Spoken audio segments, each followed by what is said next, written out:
All right, welcome to Raising Funds for World Domination, day number 309, I think it is.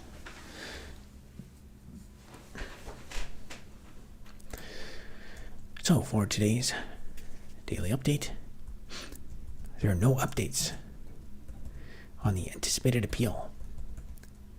And we still have I think it's still there, new block type available in the Shopify Store.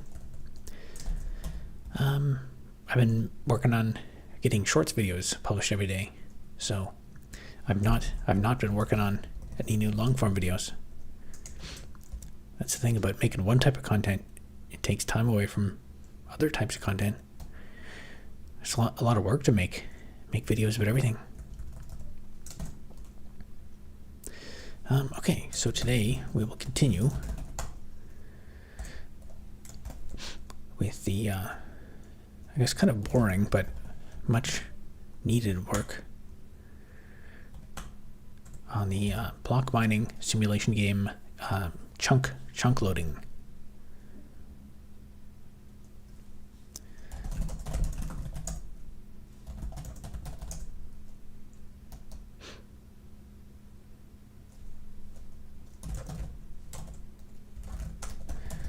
Let's test it, make sure it still works. So the current feature arc is trying to get make progress to make multiplayer work well, or just to get it working at all, and that is going to involve client-side changes and server-side changes. The server-side changes, haven't really thought too much about those yet. Mostly I'm focused on the client-side changes, and the current focus is to get the game working with like basically multiple local connections, like a 2-player split screen locally. And then once the code works for that should seamlessly work with like 2 different players. And the current focus is to get the there's a class I have for keeping for loading chunks and dropping chunks when they're no longer needed as you move around the infinite world. And so the current focus is to actually write some unit tests for that, because up until now, I've not had any unit tests. So game works, excellent.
I think I might change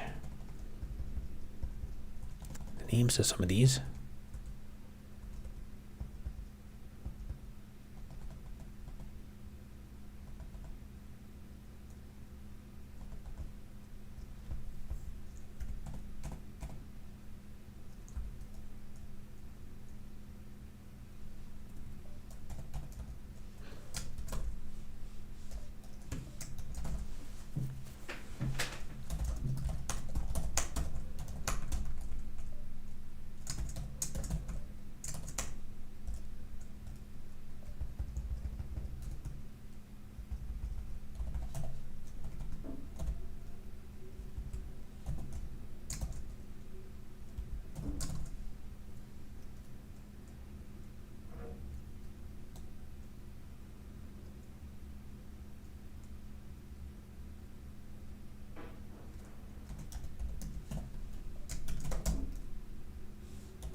random Q for you.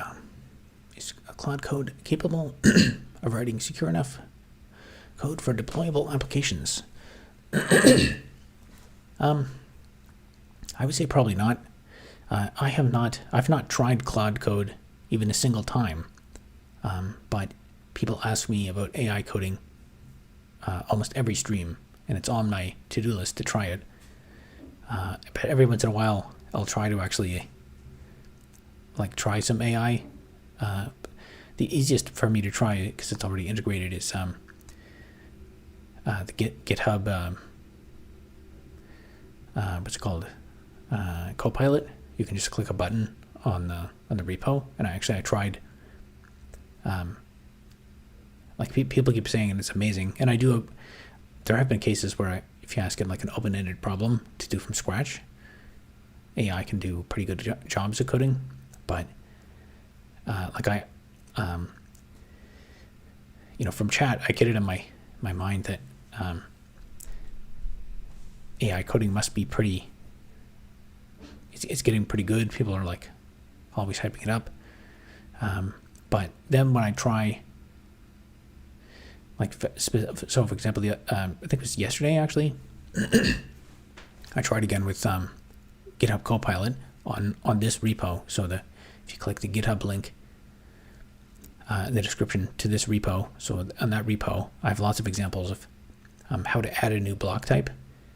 And I asked it, with the context of the repo, give me the code to add a new block type. Give me the code to add a new block.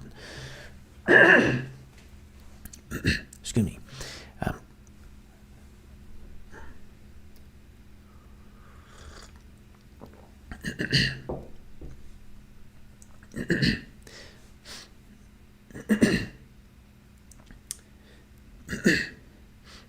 I think I'm better now.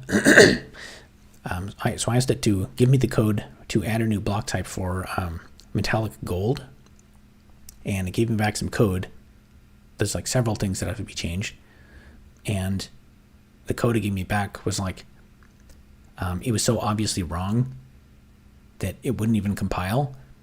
And from talking to people here, I'm oh wow, maybe I should really try this AI coding stuff, and then I'll try it on these things that should be pretty there should be enough information in there to answer this question, and then it just flat out totally doesn't do it. In terms of stuff like security, so I think there are certain problems. AI coding actually is a really big deal, and I think it is going to change the industry. But where it shines is actually on the reverse problem. So the place where AI is terrible is, I think, on those applications, for example, security, right? In writing secure code, or in writing things where you have to write one implementation and it has to be correct. So you have to get 1 out of 1 correct. Those are the things where a really exact and novel algorithm where there's a large solution space and there's only one correct answer. It can't navigate a large search space to find one correct answer.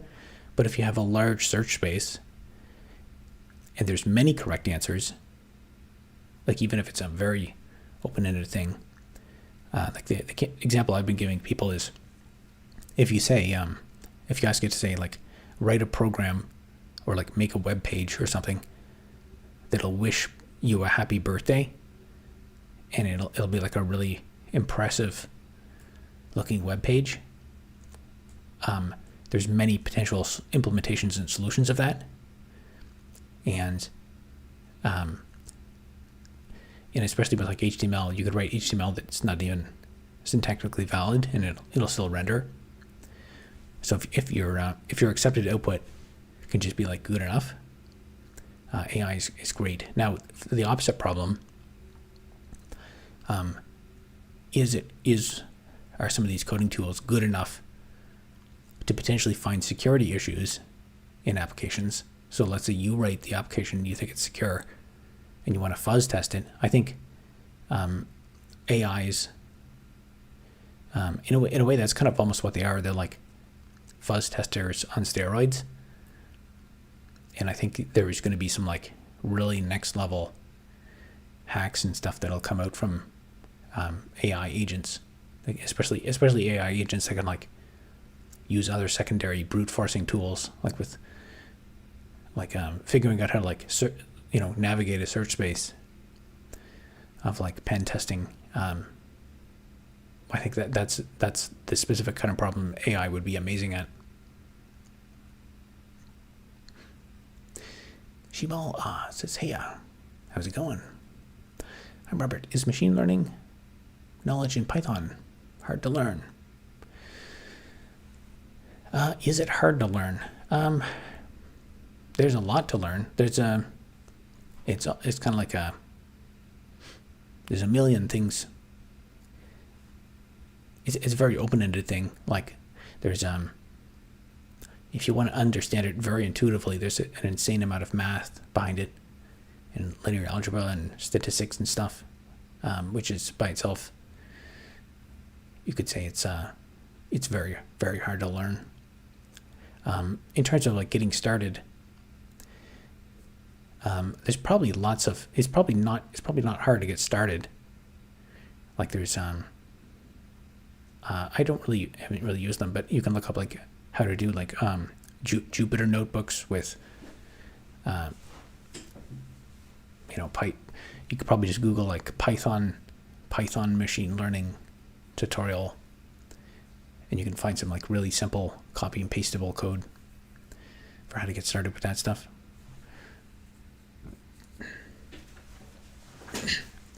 Shoseki says, evening, how's it going? How good do you think AI coding for sites is?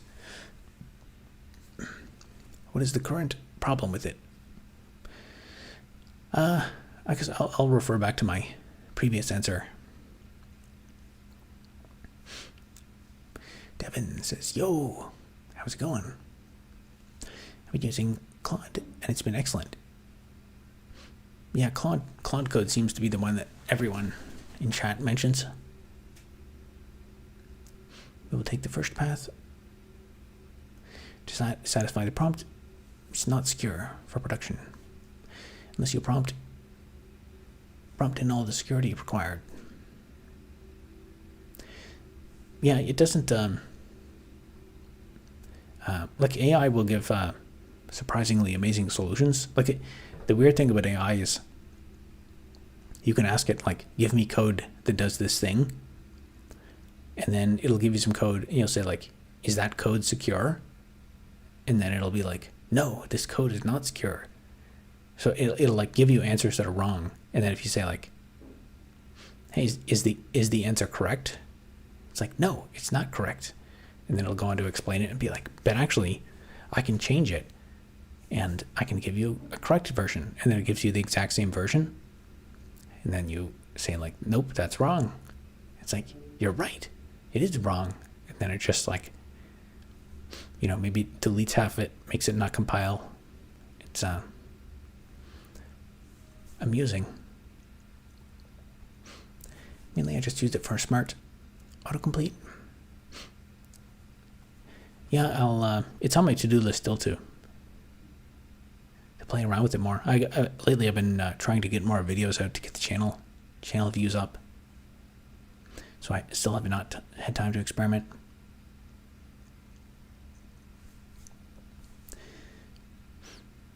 So then can we get like structure of the site done by AI, then use humans only for making a checkup of the code? I guess that's the idea. 3 blue, 1 brown. Several videos explaining structure of LLMs. Yeah, I'm not sure if I saw it. All of 3 blue, 1 brown's work is amazing. I don't think I've watched that specific video, but anything of his I'd recommend.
Oh,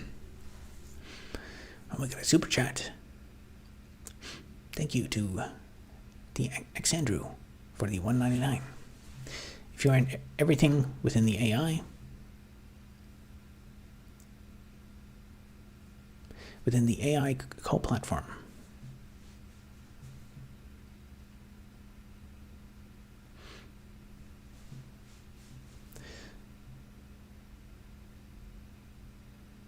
how secure? Okay.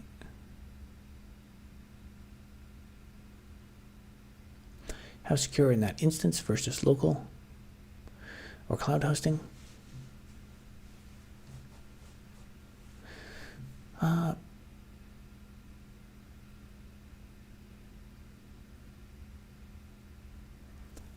I guess I'm not really sure I understand the question.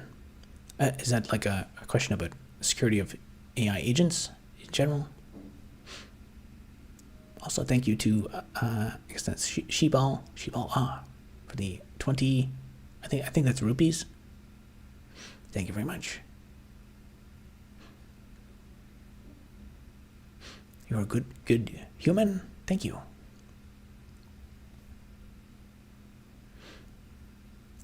Perhaps you have a suggestion. I got laid off, but I got to keep my work PC. Had to wipe it all, etc. Reinstall Windows. Now I'm wondering what I should do with it. It's not a bad machine. I guess, is it a spare machine, or like if it's good, might as well use it as your main. I guess if they let you keep it. I guess if you have a couple machines around, you said you reinstalled Windows. I guess what you could do is, if you have two machines, like the work laptop and your other laptop, then you could maybe install a new install Linux, or install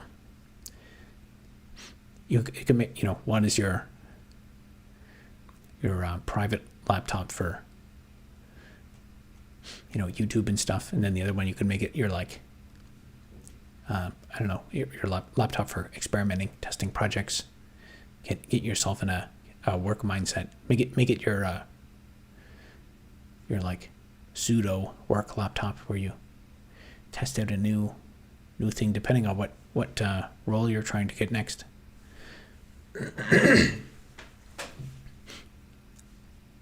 Company's platform, like previewing the code within Anthropic Desktop, but utilizing it like you would any other app, just no deployment anywhere. If I updated a large JSX to cloud, uploaded large JSX to cloud, and wanted users to interact within their app, what are your thoughts on that environment for security?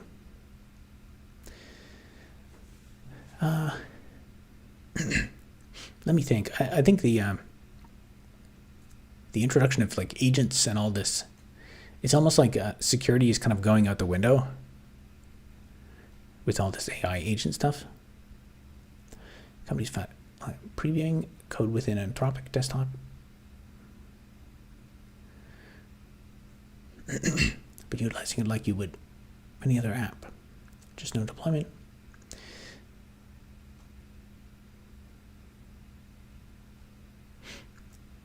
Want users to interact with in their app.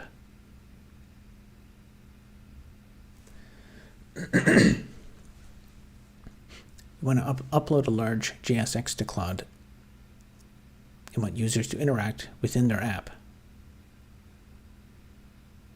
Interact with your code, or like submit requests to cloud on your behalf, aka storage, window, or IndexedDB to a machine for ongoing data retention.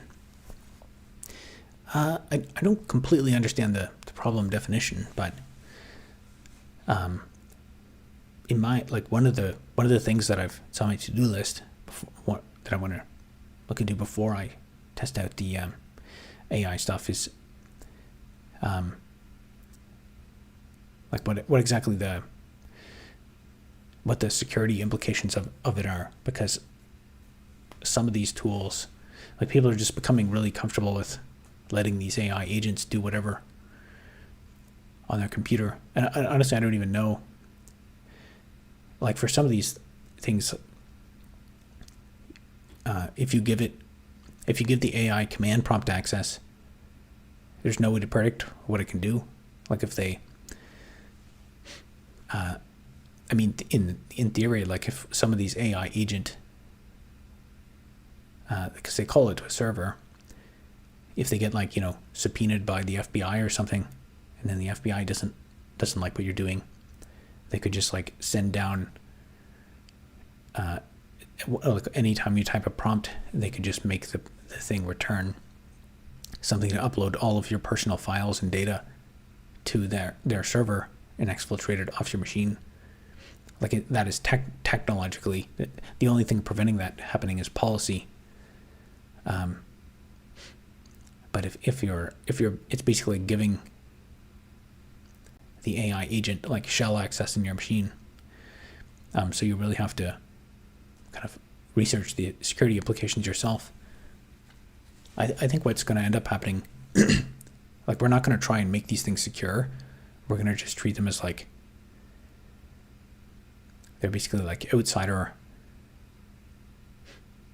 They're like independent agents that are not necessarily trustworthy. And then you just have to, like, treat it as just as though it's like a random untrusted actor of a third party. Super Gang, Brent in Ontario, is absurd.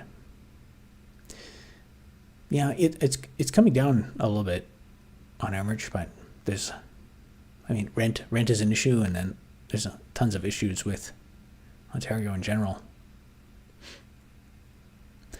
Hello, Legend. What are we doing tonight? Tonight we are trying to make a bit of progress on my terminal block mining game, but I guess chat is. I guess probably because I've been posting more videos, there's more people coming into chat, so it's been busier. Do you teach how to make money remotely? I have some videos about business. I can maybe consider that teaching how to make money remotely. I can. Well, I guess some of the topic of the videos is how to not make money remotely.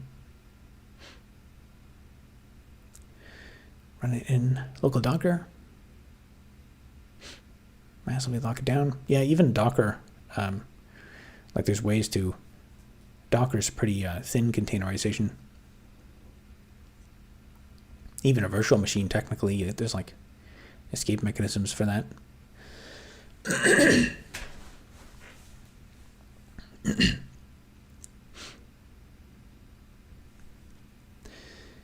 Aren't Dockers inherently web cloud-based, though? No, it's basically just like a really thin containerization. So if you've ever used, like, a virtual machine before, it's kind of like that, but I think even more thin. There's less overhead, but also means less security.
Thanks, brother. I appreciate you.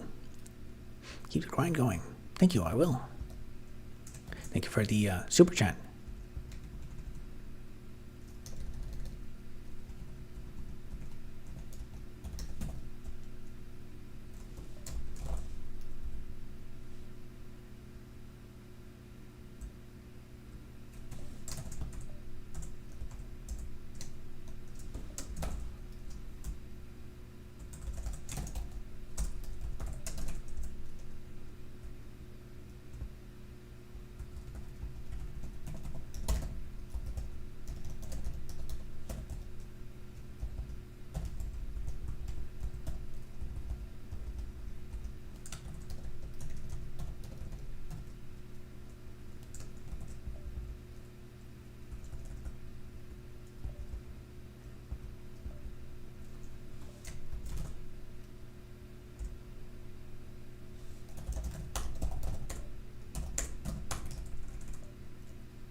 Know what videos are very popular? Reaction videos.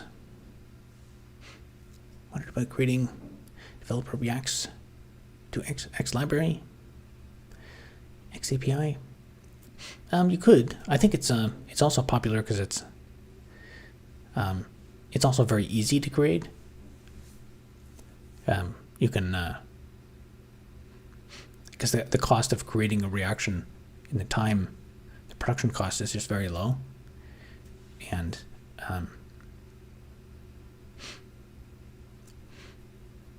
react to bad code submissions. Yeah.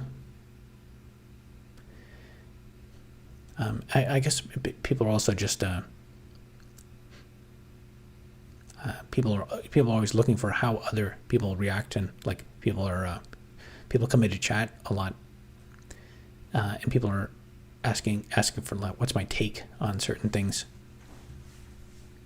And I realize that's I think the internet is kind of rebuilding the same, like we live in a kind of atomized society now, and people are trying to rebuild the same kinds of like networks that we had before the internet. So in a normal social environment, you gossip with your friends and you react to stuff. You like when something happens, you watch the expression of your friends and see how they react. And especially because the media is getting less trustworthy, and all the talented journalists don't go into the media; they go independent. People are looking for like more news and information from. They want to know how is their favorite personality reacting to things, and can they use that to inform their own personal views on things? And I think that seems to be increasing more and more. And then as most of that attention goes toward the independent attention economy, there's less and less news attention paid to old school news. So then old school news doesn't make so much money, and they get more draconian, and then they get lower quality, so people pay attention to them even less. So it's like this vicious feedback cycle. Internet is oversaturated with reactions. It is. I think that's there's more people willing to put that stuff out there. is kind of, I think that's also part of the reason why the mainstream media is so bad now, is because there's lots of people who just like are really passionate about certain kinds of news. So they're willing to like, make YouTube videos about their favorite obsessive topic for basically, for like 2 cents a day. Whereas like some of the famous news anchors, their salary was like $2 million a year and stuff. And when you think about that, like think about your average struggling YouTuber who's like pumping out tons of content, making like, $20 a video, versus the mainstream news that the budget costs. Like people probably don't even realize how much money goes into the production of news. Like the cameras, the way they have like a physical studio, and you have like a camera that's like telephoto zooming in, and it's like it's got a parafocal zoom on it. Those are like $200,000 cameras, and for the rigging and stuff. And now you can just get like a crappy USB webcam off of Amazon. Start a YouTube channel with that. The news is can't compete. That's why they're always begging for money from the government.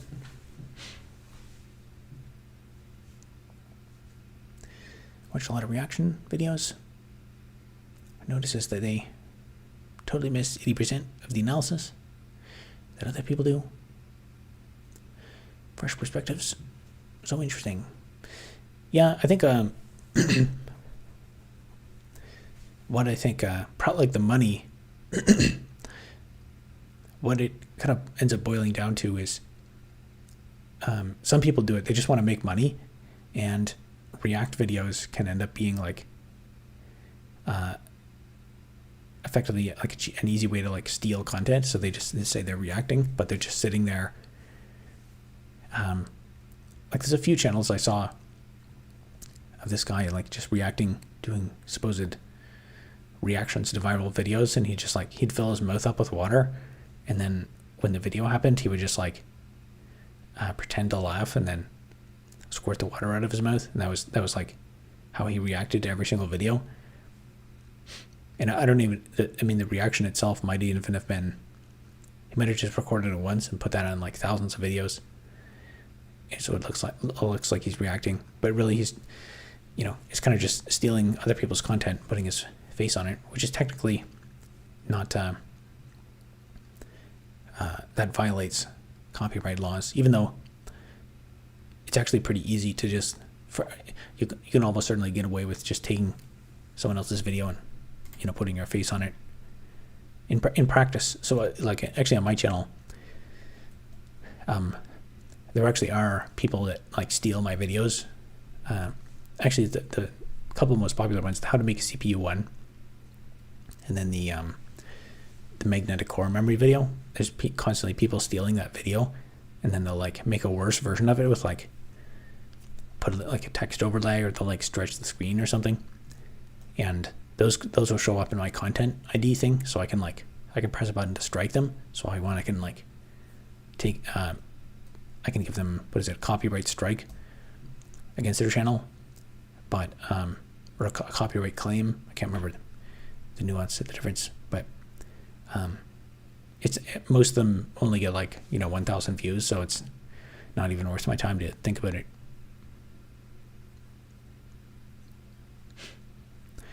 React vids, 75% stealing content. Yeah, I think doing good reactions, my guess is if you probably did do like thoughtful reactions where you're actually adding stuff, you'd probably find it would be quite a bit of work, and then over time you'd find pressure like, oh man, this is not I'm not making enough money, so I better I better get through more reactions, more volume. And then I think that's how people end up going to this genre of just like sit there and then they laugh, or they're like, wow, crazy, and then they just sit there watching videos like that for 6 hours. Robert, what's your favorite Linux distro? I like Ubuntu. It just works. I guess I have kind of like in my video where I talked about languages, I think Evrate distribution is also a tool. So Ubuntu is good if I want to just get work done. I think if I was developing desktop applications on Linux, I might use Arch or something to be able to install more like bleeding edge packages, because then I'd be okay with contending with all the breakage. Fedora has SE Linux. It comes with SE Linux installed, which you can also install on Ubuntu, but it makes more sense to like for me, the reason to use a given distro is because it becomes pre-installed with certain packages and drivers and stuff. Like technically, if you want, through a sequence of commands, you could convert basically any distro into any other distro with enough like installing and hacking and stuff, but that would be like to convert Arch into Ubuntu is probably quite a bit of work. And then at the end of it, you'd say, why don't I just install Ubuntu?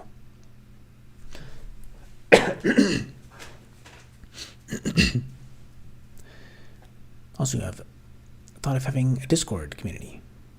I do already have a community. Someone started one, actually like about a year ago. There were a few people that joined, and yeah, it didn't really take off.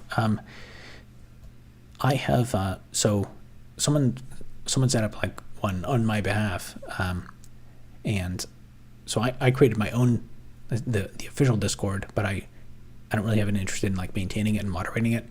I got too many other things to do. So if you go to my channel, I have a link to a Discord, and if you click the invite link is actually it'll say it's expired, but the last character of the invite link, I think I have a Z there. If you delete the Z on the invite link, if you go to like my channel page links on my channel, if you delete the Z, you can join. But you, I have it set so you can't really chat or anything. But there's a link to like the other, the one that someone else started that I said they can moderate it and stuff. But I actually haven't seen anyone post there in a while. And I don't know, Discord seems to bring out the worst in people. People end up fighting about stuff, and I don't really care about moderating all that. People I'm watching, breaking down the characters' motivations, seem very media literate.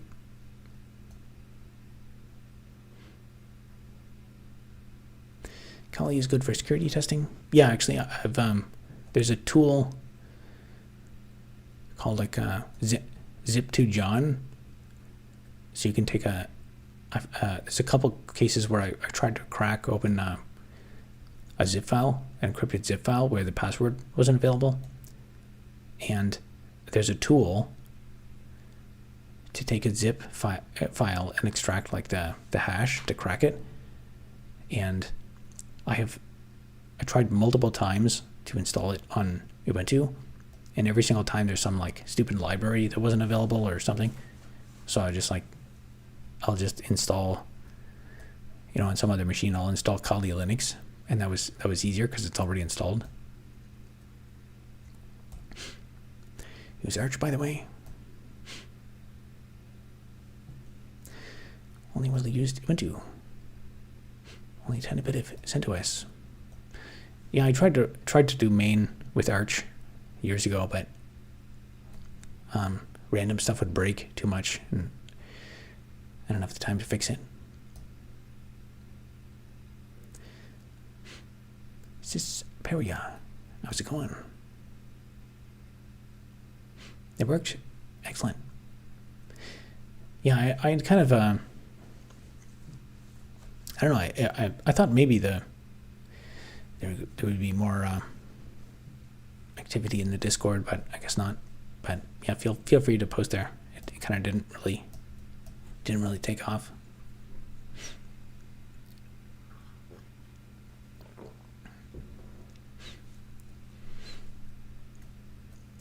Alt Debian here. Yeah, I just use what works. Doing fine, excellent. How about me? I'm pretty good. Slowly grinding away, making progress, making videos, getting the views up.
Oh, it's a list.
Wonder what it takes to create your own IP.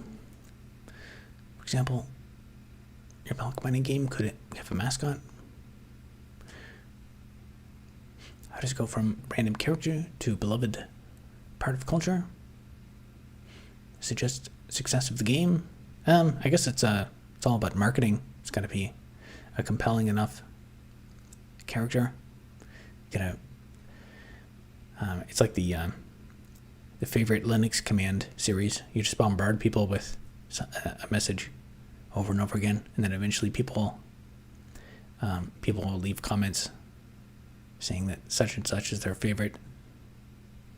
This is my favorite video. This is my favorite comment.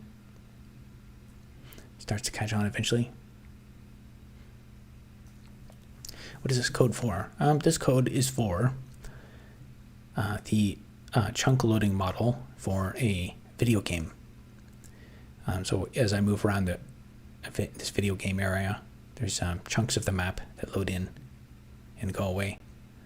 And I'm refactoring some of that to make it more generalized.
Oh man, this is supposed to be a simple change to that interface.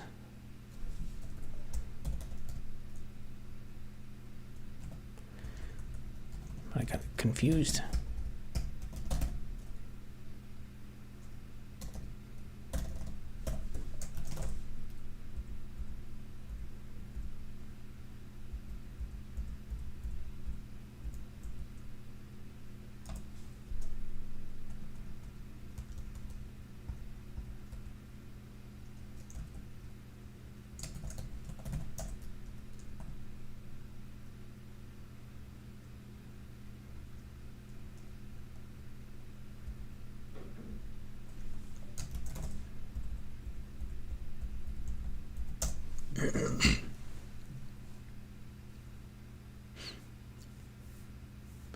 Thanks for explaining. No problem. What kind of world domination related to code? So the full world domination plan. I have a couple videos. If you check the links in the description, you can check the part 1 and the part 2 for the whole plan. First, you get the blocks, then you get the power, then you get the world. Yep. Once I have a full accurate to scale,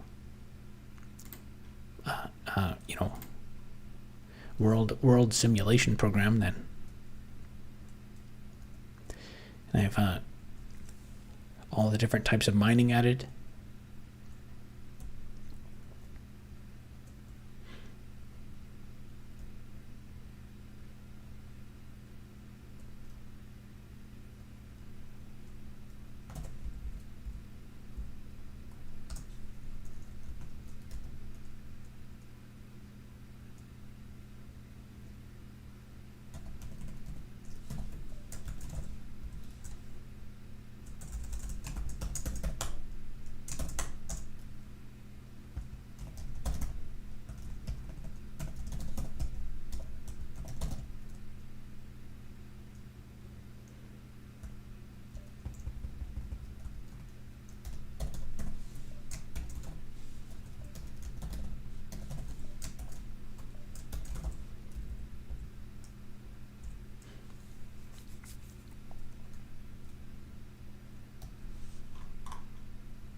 All hail, Robert.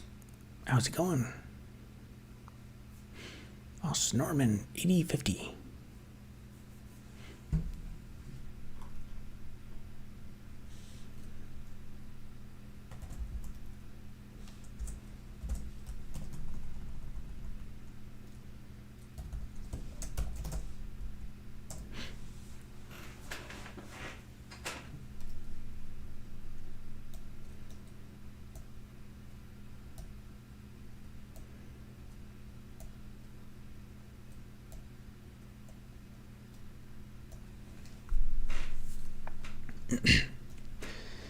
What do you do during the day? Today, did I break it? That's not good. For the last few days, I've worked on the shorts video. So I've been publishing one shorts video every day. Doing that and there's other random things. I guess, let's see, the 21st, I published a new video. I published a long form video, and then I've been publishing one shorts every day. And then in addition, so going back 5 days ago or so, there's a bunch of cleaning.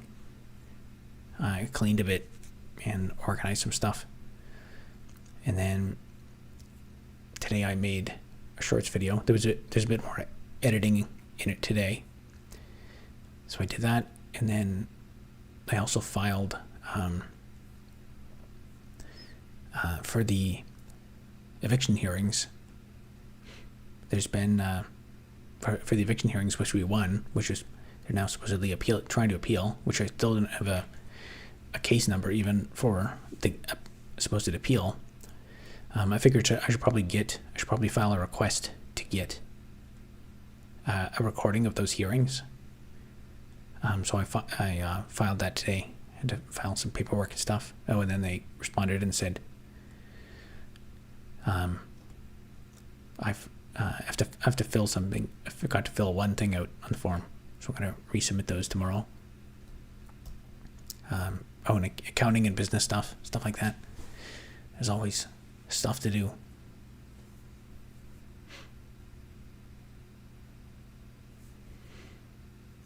Yeah, but mostly just making videos. And then I guess I'll also even like post. So I often find I haven't done a daily post in a while, so I got to think about something, and then it takes a surprisingly long amount of time to write one. Sunny and warm, and cleaning my house. Then I check in on World Domination. Nice, sunny and warm. I can't wait. It's freezing cold here, but it's getting better every day. We're past the worst part of winter. Since I use Arch, which is known to break at times, built a repo that scans all fixes in the file system, extracts, analyzes the files needed to rebuild the system. Toggle for keeping very user specific stuff. Browser cache, bookmarks. Creates a single bash script to rebuild the system. Script is built in a way that you can just comment out parts.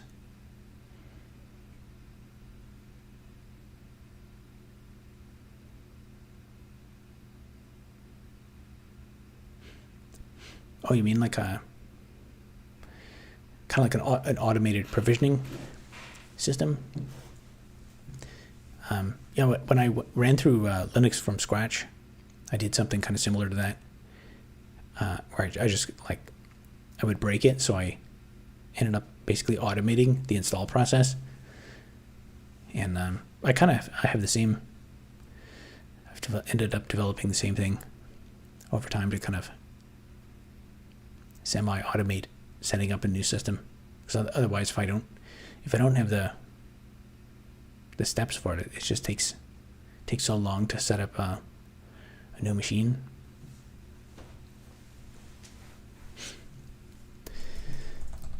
Okay, this was supposed to be. Oh boy, what's it doing?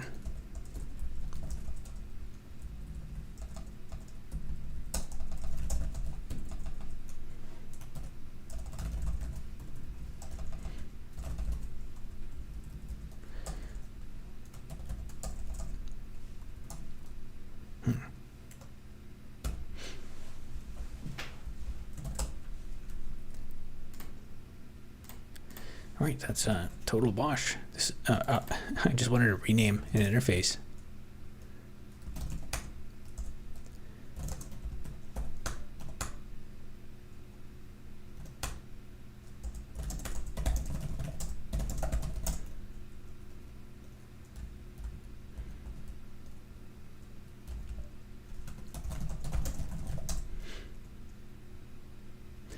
You know what? Let's just scratch all that. Okay, so first item will be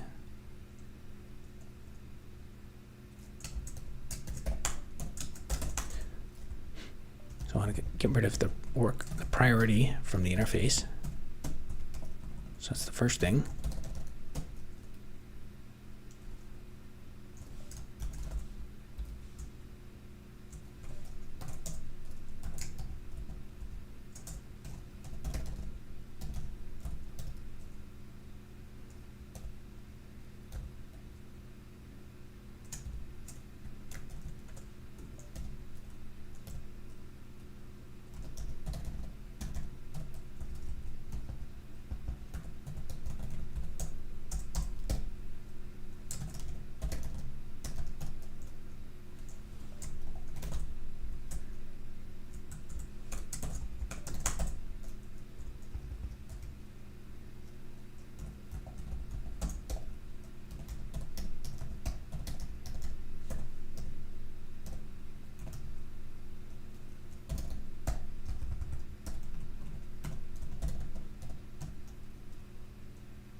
Okay, and then I have to update the test.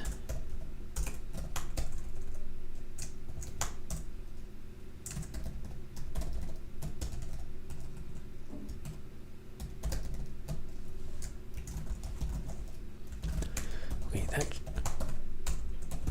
should work.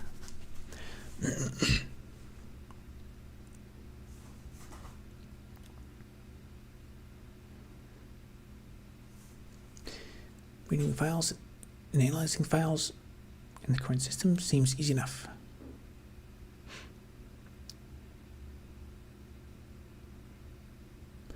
I love bash history and bash search.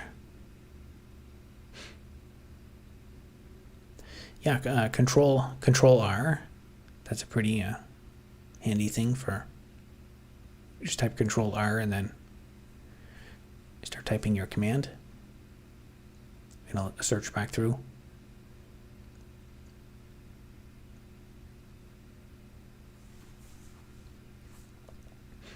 Okay, though, I ordered my .bash history weekly.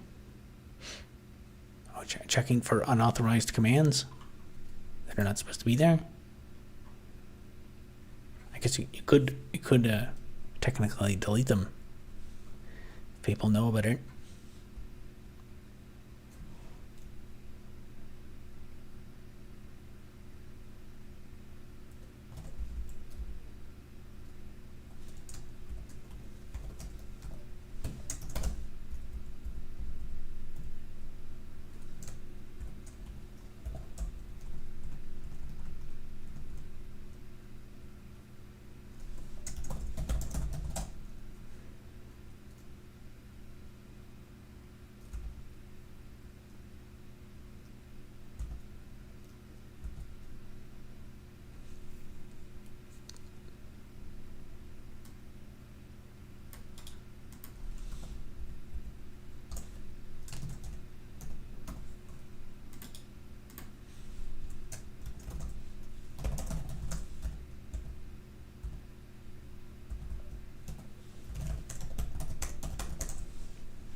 Right, that did it.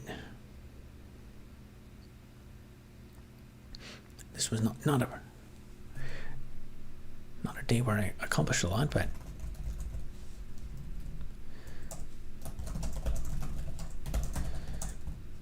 okay, we'll keep that change.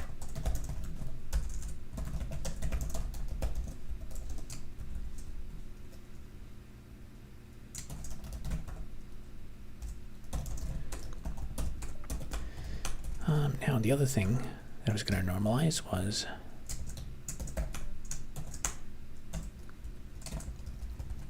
I noticed these are different.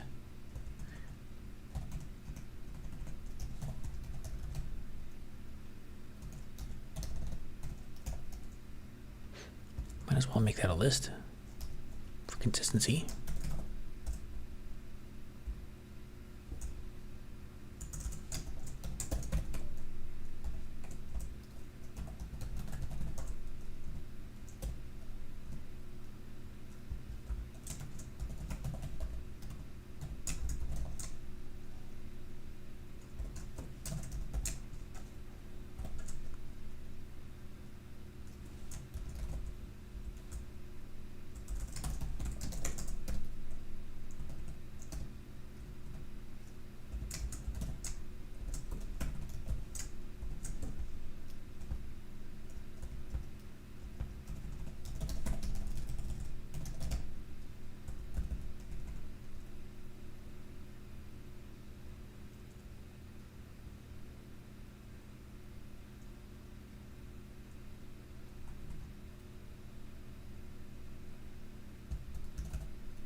That should work.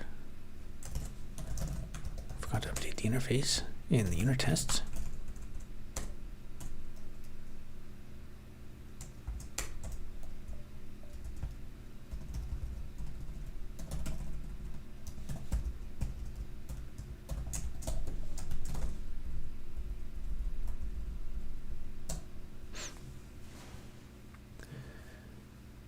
Keep track of manual changes I made to the system,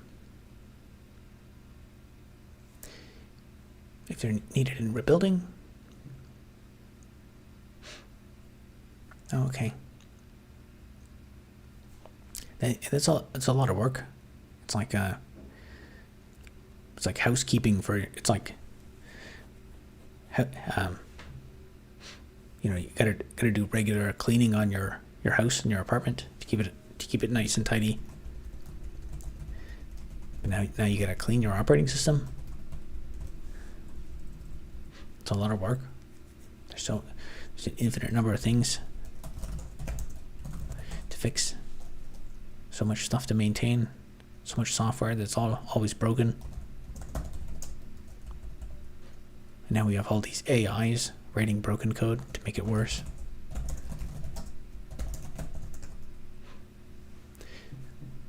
House is a mess, but hopefully your operating system is nice and tidy.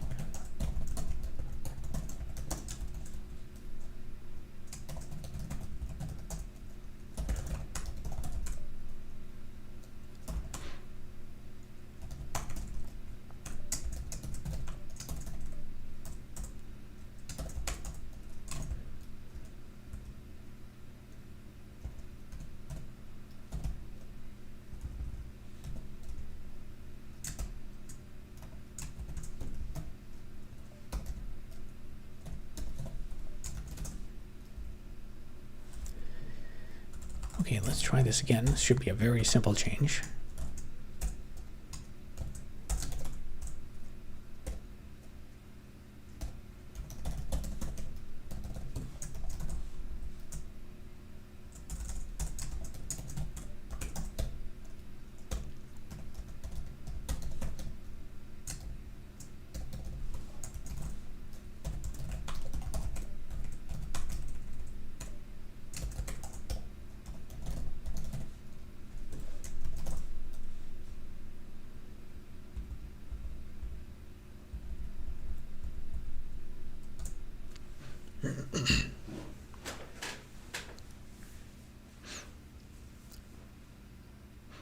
WSL on Ubuntu on Win 10.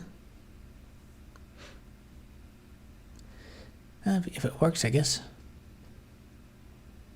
That's why I created a repo to do it for me.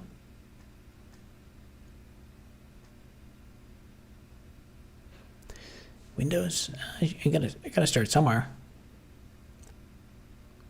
I guess that's why I think you said, I can't remember if you said it was a spare laptop that you had. You said you got a work laptop, but if you have a spare computer, then you could try. I guess I can't remember if you said you're a software dev, but you can branch out a bit, install. If you're more comfortable with Windows, put Windows on the main machine, and then try to install Linux. Try to run Ubuntu or whatever's outside your comfort zone on the new dedicated computer or whatever the spare is.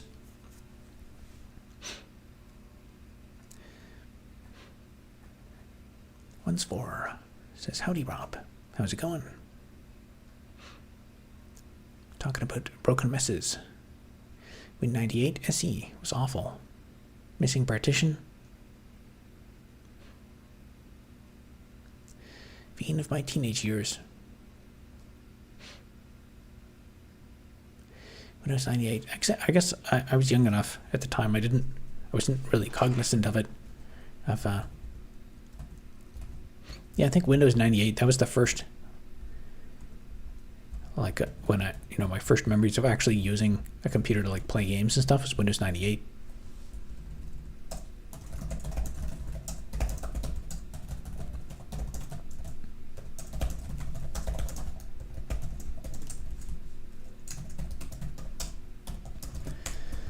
Okay, I'm getting closer to what I want.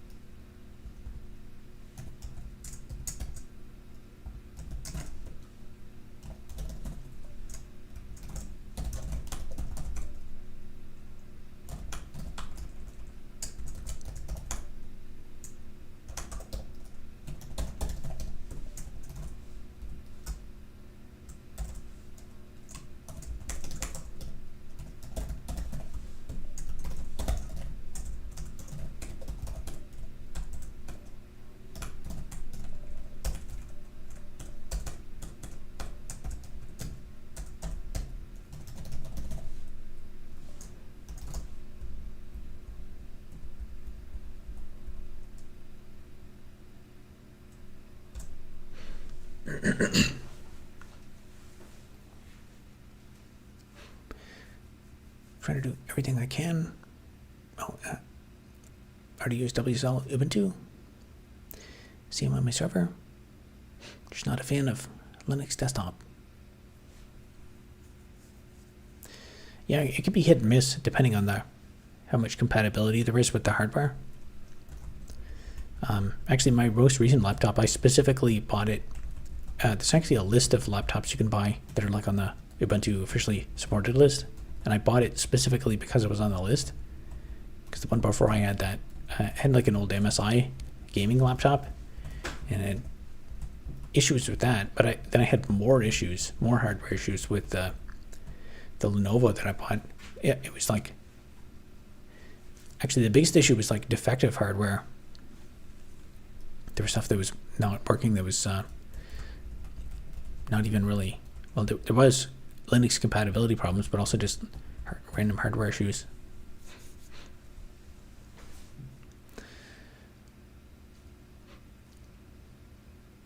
Trying to do everything I can on CLI. Yeah, the CLI is the main benefit of it is for automating. It's usually more work to figure out how to do something with the command line, but then once you do it once, you could just build a script, and then this is the first time it'll take you hours to figure it out, but then the second time you can just run it in a loop a million times. See, there's lots of Windows applications.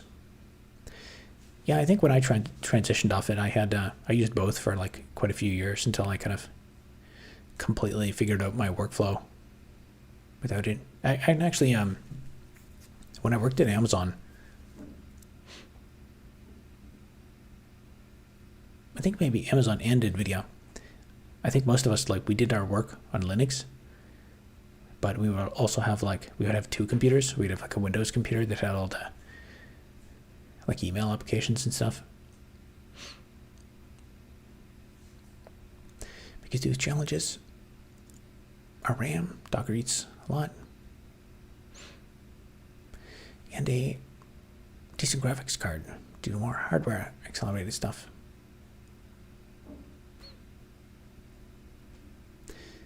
Yeah, that's with if you don't have enough RAM, that's one of the reasons I prefer command line stuff. You can usually anything visual takes up a lot of memory. Windows 10 is still going strong. Interesting. Is that I don't even know. When is that end of life? James Dean McLeod. Keep on rocking, my dude. Thank you. I will.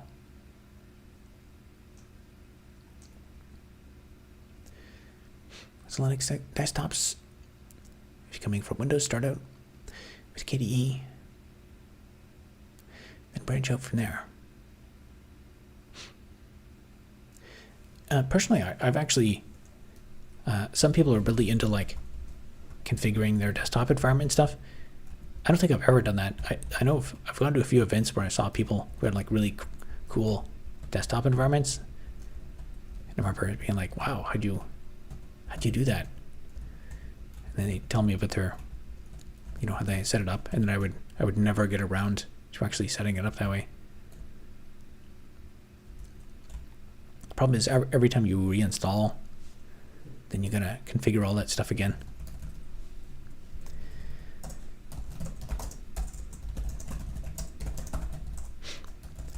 Okay, that was the change. I just redid those changes, and they worked this time.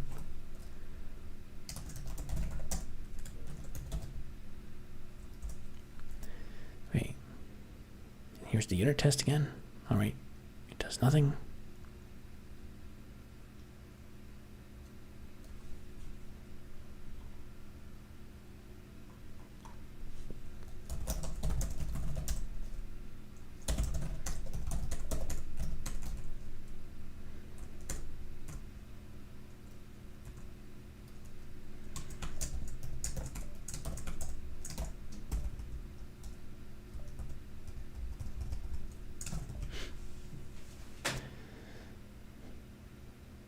Okay, I didn't accomplish too much tonight, but that's a small incremental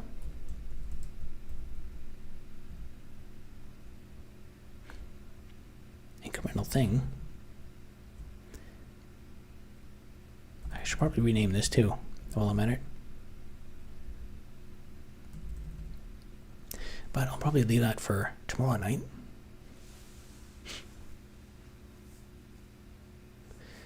She's not a fan of windowed environments. Hate hunting through menus to find settings. We're trying to second guess what form of values to fill in. Yeah, that is another advantage of command line. The command line interface doesn't change as much as the graphical interface, because every new version of an application, they'll move stuff to a different menu. And very often, if you can figure out like how to specify something as a parameter or put it in a config file, usually it's it'll stay that way for years and years.